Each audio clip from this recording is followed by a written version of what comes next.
Now to a warning for anyone searching for a flexible part-time job, especially online.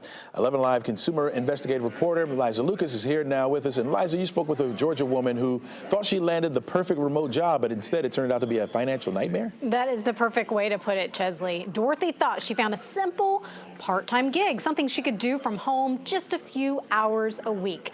Now, at first, everything seemed totally real. She was supposed to be testing these apps. She was paid for the training, she told me, and she got money. She got paid after completing her first set of tasks. And all of that is what made this scenario so convincing. Then came the switch. She was asked to start investing her own money in order to move forward, work more, and earn more, and the stakes got even higher. This is known as a task scam, and we talked to FBI Atlanta Supervisory Special Agent Aaron Saras about it. He says the popularity of remote work is just one of the factors making these scams harder to spot. Coupled with that, there's also people who are just looking for something to do. Maybe they have a tough economic condition, but maybe they're also just looking for something that's kind of exciting opportunity. And these are presented that way. You know, whether it's an investment opportunity or it's a job opportunity, it's presented to you as this is going to make your life better. This is going to be a benefit to you. And it's not done like in a one transaction type of an exchange. It's done over a long period of time.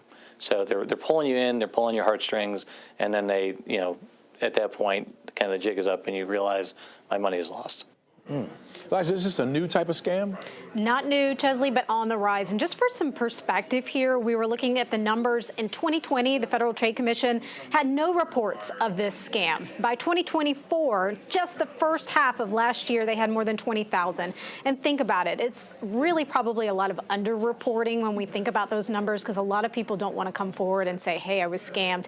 Hey, I lost big money, like in Dorothy's case. So not new, but definitely on the rise. They're trying to get the word out here. And think about it. Criminals have easy access to us all the time via social media. We've got our phones on us. And now artificial intelligence, AI, is making deception even easier for these guys, where previously we may have picked up on some nuances showing that this is not so real. Now that's harder and harder to be the case. Wow. You said she lost big money. How much did she lose?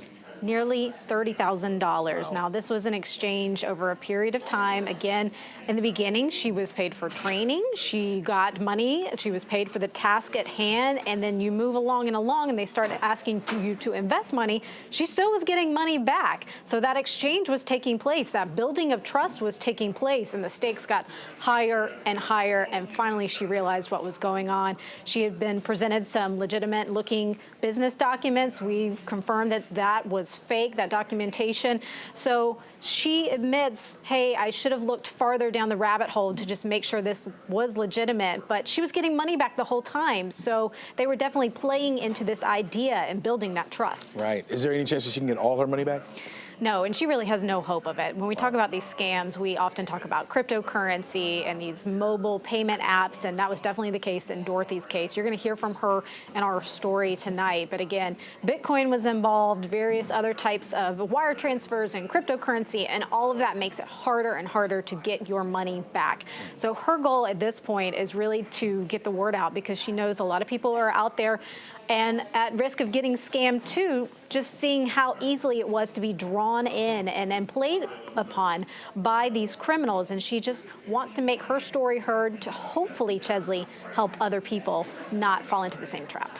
Liza, have you heard of anything? Are they targeting any particular group of folks or just those looking for jobs? Really, when I talk to FBI Atlanta, it can be across the board. You know, these are crimes of opportunity, but FBI, they basically said that they can go onto your social media. They can see exactly who you are by information that you're putting out there and kind of customize and reach out that way. They're using sometimes legitimate company names. I know a lot of us in the 11Alive newsroom have gotten these texts as of late with big company names mentioned.